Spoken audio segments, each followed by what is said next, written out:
Creatures of the night, it's your girl Tati. Let's talk about Collision and Rampage that followed right after that. We started off with them showing a recap of Hangman burning Swerve's house that he had just purchased, and obviously nobody ended up calling the cops and reporting arson.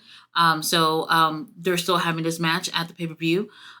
We also got a chance to see Marina Shafir and Moxley pulling up at the building. We'll talk about them a little bit later. But we have our first match of the night, which was Lance Archer versus Mark Briscoe. This is for the Continental Contenders Challenge thing. Whoever wins this will be one of the people featured in the Continental title match. It's a four-way match with Okada and two other people. Now, for me, I'm looking at this and I'm just like, I can see Mark Briscoe taking the win because, well, they love this guy. They're always favoring him for the most part. But then I also thought, well, why not Lance Archer? Lance Archer, he works hard. He's a great wrestler. And this would be something different to add into this match. And I'm just hoping that that would be the case. This actually was a really great opening match. It was pretty strong. And I liked how both of these guys look. Mark Briscoe was bloodied from like 2-3 minutes in. It was actually pretty good.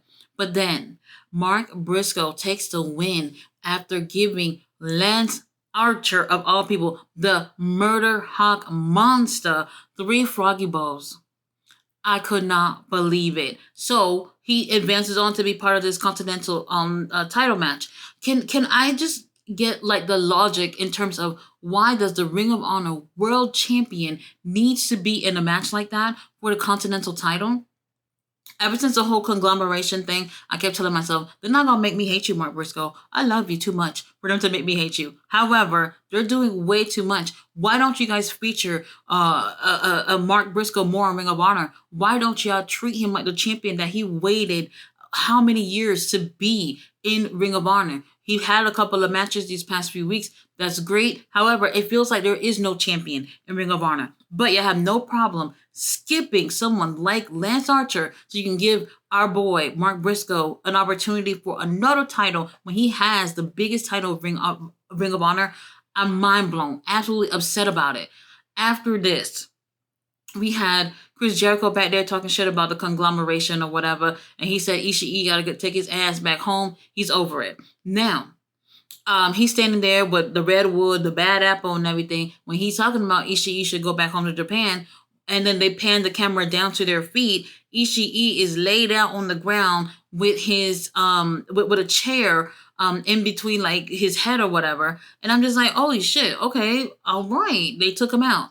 Now, I was not happy to see this because I'm like, I don't know what's gonna happen, but this better not be them gearing for Chris Jericho and Ishii at the pay-per-view or some shit like that. Whatever happens, I don't want to see Chris Jericho on this pay-per-view at all. But we'll see what ends up happening with that. Next match, tag team action. Grizzled Young Veterans versus Iron Savages. Those are my boys. Iron Savages are my boys. Grizzled Young Vets takes the win.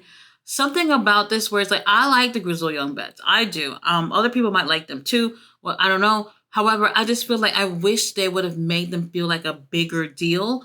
And so far, I don't feel like they feel like a big deal so far. This is a tag team coming in. This is what I've been saying.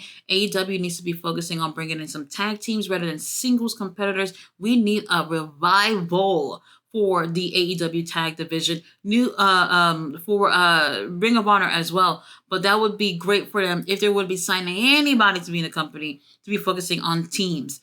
And for whatever reason, they just don't feel like a big deal to me as of yet. Now, they end up taking the win, but then here comes FTR that come out and they end up attacking them and even attacking Jack Jameson, who don't bother nobody. He's just literally ringside watching the matches, looking jacked as hell, and have his little fanny pack on. And FTR gave him a shadow machine. Like, what the hell? He was only trying to celebrate with y'all, but y'all gonna go hurt him too?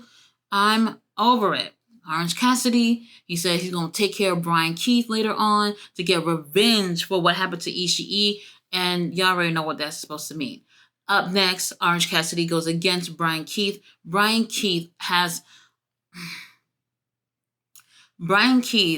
a very interesting gimmick that they are not even using in AEW, which is a bounty hunter. How cool is that to be a wrestler bounty hunter? And they're not even using that. He's a fucking the bad apple. All he does is say respect Chris Jericho. That's literally all he does. He has a decent match with Orange Cassidy here. However, the predictability kills it. Now, this is the thing though. They are up and up with SmackDown that is on at the same time. And people who watch SmackDown also watch AEW and vice versa. So it's like if you want people to tune in to your show over another wrestling show, stop giving this predictable bullshit with Orange Cassidy always winning. Mark Briscoe, the conglomeration are always winning something. And people don't want to see stuff like that every freaking night. It's so frustrating. It's so frustrating. Orange Cassidy gives a 5 moves of doom and then ends up taking a win, I think, with a DDT after the orange punch. And then here comes Chris Jericho coming on to the big screen, talking about, oh, I got your backpack with the $7,000 that's in the backpack. And I'm just like, what are we doing? What the hell are we doing? We go from one show about fighting over bracelets and I be fighting about a book bag. I'm done. I'm done. After this, we have a little promo from Mercedes Moné. She's got a promo on Hikaru Shida that she's going to be facing tomorrow at All Out. And she says, look, y'all might have gotten Camille banned from tomorrow, but she's not banned tonight. So Hikaru Shida, she has a match with Deonna Purrazzo later on. So we'll get to that in a minute. After this, our boys, the Outrunners, go against, I didn't catch the two guys' name. They don't even look like they've been picked up from the parking lot. They don't look like they've ever stepped foot in the gym. They don't look like they've ever stepped foot in a ring, to be completely honest with y'all. But they have a match with the Outrunners, who are young and in amazing shape and everything. And they end up going against them, and they actually took the win. They're over here celebrating, and people, we love the Outrunners. We actually love the Outrunners. This is their first time actually winning on AEW TV. Very first time. So that was really great to see. They've been doing really great. They even was in the main event recently on AEW, but not taking the W. This Sunday took the W. So people really like them. They have a finishing move called Total Recall. Does that surprise you? Absolutely not. I want to see more from the Outrunners. This is what I'm saying. The tag division, they need a fucking revival. And when I say revival, I'm not talking about FTR. No pun intended. I'm talking about teams that people want to see actually be elevated. And Outrunners, yes, they come out, they make you laugh and whatnot. They're silly, but they're actually a really great team. This was more on the squash side, to be completely honest. There's them that they're put in a situation that they've always been in, which was being in squash matches. But this time they actually took a win on AEW TV. Congrats to the Outrunners. I'm going to mention them again a little bit later on. After this, we had a little sit-down interview with Willow Nightingale, Statlander, Renee Paquette sitting in the middle, basically talking about how this whole beef between the two of them even came about. Long story short, according to Statlander, she lost the title. Remember, she was in I forgot who it was. She was in a 3-way match. I know was Sky Blue in it? I think it was Sky Blue and Julia. I might be wrong, but Julia was in it. Whatever the situation was, she ended up getting the title without even having to pin Statlander. Now, Statlander obviously loved being TBS champion. She wanted it back, never got a rematch. And then here comes Willow Nightingale taking that title after Julia. And instead of giving her an opportunity to go for the TBS title, Willow Nightingale said no. She didn't give her an opportunity to go for possibly get a TBS title again. Whatever, a whole bunch of bickering or whatever, and they're still going to have their fight. It looks like nothing got resolved with that little sit-down interview. Basically, I don't know. I'm over it. They're better off friends, whatever. Now, definitely one of my favorite matches of the night, probably the best match to me, Takeshita versus Beast Muertos. These guys are just so freaking, oh my God. Beast Muertos. This guy, he's so dreamy. He's so dreamy. Takeshita is so dreamy. I love these guys. This right here for me, I wanted them to be the match together. Whoever ends up winning this will advance on to being part of the Continental match as well, to join Okada Mark Briscoe and Orange Cassidy. And this was really, really good. To me, whichever one was going to take the win wasn't going to bother me. But Takesha, based off everything that he's been doing, especially his performance in the G1 tournament, this guy is ready. He's ready for a title. I don't know if it's going to be tomorrow, but it's time for them to company to really prioritize him and get him up where he should be in this roster. Takesha takes the win. Definitely, if you have not seen it, go ahead and check out this match. These two guys are just damn near flawless. I love them. Absolutely love them. Now, Mariah May, after this, she's talking about how she's won her AEW title for 2 weeks now and still haven't had her little celebration party. Whatever. Call somebody and see how you're going to set that up. I'm over it. Absolutely over it. Now, after this, we do have Hikaru Shida versus Deonna Purrazzo. This actually was a pretty great match, but the predictability will kill it for you, knowing that there's just no way that Hikaru Shida is going to lose a match before All Out going for the TBS title. Man, Deonna Purrazzo, very talented. She's been putting in so much work, and I wish that, after that little promo that we got from her, that little vignette we got from her on Wednesday, it would have been great to see her take the W here, but it's just not the case. This match, it was actually pretty decent. We'll see what ends up happening. Honestly, I'm just over it. We do have CEO who comes out with Camille. Well, CEO comes out by herself, but Camille comes out from behind Hikaru Shida, who's already in the ring, and attack her. But then Hikaru Shida ends up standing tall in this whole thing between Camille and our CEO. We'll see what ends up happening. I don't see her taking that win at the pay-per-view. I really don't. I see CEO retaining, maybe with the help of someone else. We'll see what ends up happening with that. After this, FTR challenge the grizzled young veterans for a match for next week on Collision. Great, good. We also had the Acclaim with Daddy Ass back there. Apparently, they still want to get titles. They're saying everybody still love the Acclaim, whatever the situation is. But then MXM Collection ends up interrupting their little TV time, basically to let everybody know that, hey, we got tag team action tonight on the main event of Rampage. It's going to be a Friday night fashion fight against the House of Blacks. Now, they're about to start touching their tips, and then here comes Daddy Ass stopping them, like, don't do that. Don't do that around me. So now we have our main event, which is this all-star 8-man championship, whatever match it was. Everybody had titles, apparently. Pac, BCC, Brian, they all have their titles versus the Elite, Okada, and Jackson Perry. They all have titles. Everybody have titles. Pretty in gold. That's nice. This actually was a great match. It was fun. Okay. I don't know how long the match was in total, but there was like 20 minutes ish before the end of Collision, before the top of the hour, and then here comes it being 10 o'clock and the time for Rampage. And what ended up happening was right when Danielson is pinning, who did he pin? Damn, I think he was pinning Jackson Perry, something like that. Danielson was pinning one of them. And then all of a sudden, they cut in the middle of the pin so that they can change for Rampage. I have no clue what that was about.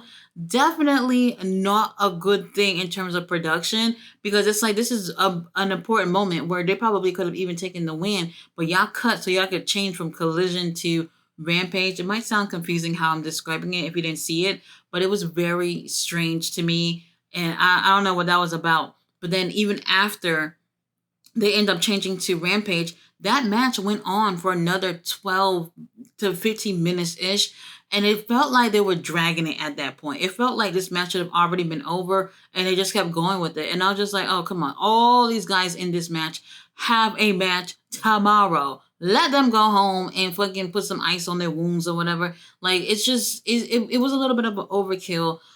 By the time Rampage was starting, I felt like they went over, and other people that were with me during the watch along felt the same way too. I think it was still great, but like it felt like it went on way longer than it should have been. Now, obviously, Brian, BCC, and them, they end up taking the win. But Brian and Jackson Perry, they left that fight like minutes before the thing was actually over, and they went on to the back. fighting and running after each other or whatever. So we don't get a chance to see what happened once they make it to the bag. Now, after this, the Outrunners, they are celebrating their first victory on AEW. And then out of the blue, Marina Shafir and Moxley end up attacking them for no fucking reason at all. And I'm just like, what? Oh, hell no. And then this is literally the last time we see Moxley and Marina in the building. So you mean to tell me y'all just showed up, drove up to the building, and y'all came and attacked the Outrunners, who is like not even bothering anybody, and then y'all left? Weird. Absolutely weird. Now, after this, we do have Queen Amanada versus Miss Kate. Is it Miss Kate? Whatever situation is, that match was like not even long enough to be called a match. Why are we doing that to our queen? Queen Amanada deserves better than this. I would assume that it probably felt this way because the match main event on Collision did spill over quite a bit into Collision into Rampage. Remember, Rampage is an hour, so if you already taken up 15 minutes of that time, that's a significant amount of time for an hour show. Now, Queen Amanada takes the win. Whoop-de-doo, whatever. Serena D was watching from backstage. Ugh, whatever. Now, they showed, the video for MJF and Daniel Garcia to hype that up for All Out. I'm excited for that as well. Then we get some random ass match. Dark Order versus Dustin Rhodes, Sammy Guevara. I don't know what you were wearing, bro. I don't know what you were wearing. They were teaming up with Hologram. I'm not gonna lie. I don't know what that was about. I think Hologram was better off doing a singles match. For real. It felt very random. It felt like, holy shit, we got some time. We don't know what to do. You three just team up. And honestly, I don't know if anybody was feeling it. It just did something about it was very off to me. I just felt way too random for my liking. Obviously, the baby faces end up taking the win. Fucking over it. After this, Bang Bang Gang, they're cutting a promo. They're obviously not happy about losing, opportunities to be getting titles and everything. And then they were talking about, this one is whatever, something about his cock being loaded, and the other one is rock hard, all these sexual innuendos and all this shit. I was enjoying it, thought it was cute. But then they get interrupted by the Cage of Agony. Lord have mercy, Bishop Khan. Oh my God, this man is so beautiful. It looks like they want to, long story short, they are going to be having a match. I don't know if that's for the pre-show for tomorrow, because I don't think they actually confirmed that. But they're going to be doing that. The Bang Bang Gang, they say gun up, and then, they put their fingers up or whatever to gesture a gun. And then the Cage of Agony goes, gates open. I was like, oh, that's the tagline? That's the catchphrase? I don't know if I'm feeling it, but sure, cool.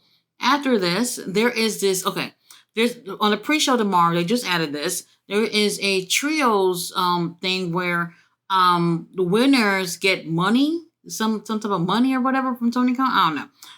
Anyway, it's going to be our boys, the Undisputed Kingdom, versus Top Flight versus Shane Taylor and Lee Moriarty and Beast Mortos. And for a quick second, they are fighting over having Beast Mortos on what team? And I'm just like, what the hell? Very interesting. I will be fighting for Beast Mortos too, to be on my team. Main event time, we had the MXM Collection versus House of Black. This is a Friday night fashion fight. And when MXM Collection came out, they came out with 3 guys who are judges. And the guy in the middle had a trash bag as an outfit. And he had these wood, like long pieces of wood on his feet as shoes. And they were taped on his feet. Whatever it was, fucking hilarious. Absolutely hilarious. House of Black, low key. They participated in terms of the fashions. They actually had new gear tonight that were black and gold, and that matches with what the MXM Collection was wearing too. So it was like, maybe they're not going to want to admit it and say it with their mouths, but they absolutely participated with bringing the fashions. This was absolutely hilarious, but a really great match at the same time too. So like House of Black, they're super serious, but MXM Collection, they're great in the ring, but also will make you laugh. Those judges are ringside holding signs, judging things like 10. Whenever the House of Black does something, it's like ones, twos, and threes. If MXN does something and it's tens, it's absolutely hilarious. But even though they brought that element of comedy, it was still a really great match to end off with Rampage. And I absolutely appreciate the humor being in this. Buddy Matthews, Lord have mercy, this man. Oh my God, he's in just amazing shape. And also, Brody King, he's so my type. Oh my God, tall, big, tattoos everywhere, the beard, everything, just totally what I love. They're a really great team together. It doesn't matter how you place House of Black in terms of those three guys. We know Malachi is injured right now, so he hasn't been on. But they all worked really well together as a team. Really great way to close out the night after a couple of foolishness. At least you went and ended off the show with a smile on your face because it was super entertaining. House of Black ends up taking the win here. And I understand MXM Collection has not really won many matches, but they're definitely winning over the crowd for sure. So I can't wait to see what ends up happening with them in the future. Like I said, the tag team division, we need a revival, Tony Khan. Now, before we leave, William Ospreay has some things to say about Pac. While he was talking about how basically they're both from the UK or whatnot, and he said no matter what he did in his career, everybody kept saying, you did great, but you're not Pac. Like no matter what he did in his career, it was that shadow of Pac being around him, even when he was not around. The last time that they were ever in the ring together, it ended up in a draw. So they got unfinished business to do. So why not take it out on each other tomorrow at All Out? And I can't wait to see what ends up happening with that. I don't doubt this not going to be like a great pay-per-view. I think it's going to be a great show. But every freaking time it's the same people. And I understand that there are people who are on top, absolutely. But can we have a match or two where it's just people who don't normally get these chances to build up other stars? We are going to get tired. Well, I know I'm tired. I'm seeing a lot of the same people over and over again. And I just wish things would have played out differently. Like Lance Archer could have gotten an opportunity to be here. So, shit, Brian Keith could have been in that match. But for whatever reason, it's always the same people, and honestly, I'm kind of tired of that. Hikaru Shida literally going against Mercedes for the TBS titles 2 weeks later. All these things are just, man, I can understand sometimes why people feel frustrated with the booking, and sometimes I feel like the company just don't watch or feel like they're watching in terms of the lens of a fan. And that right there, I feel like if they felt like they were watching as a fan, they would probably switch a lot of things that they're doing in terms of booking. But I don't work over there, so whatever I say probably don't even matter. Guys, thanks so much for watching my review. I will be back tomorrow for a watch along with a couple of my friends. We will be watching All Out. And if you don't tag for that, then you can watch my review after the show for All Out. I'll see you guys then. Bye.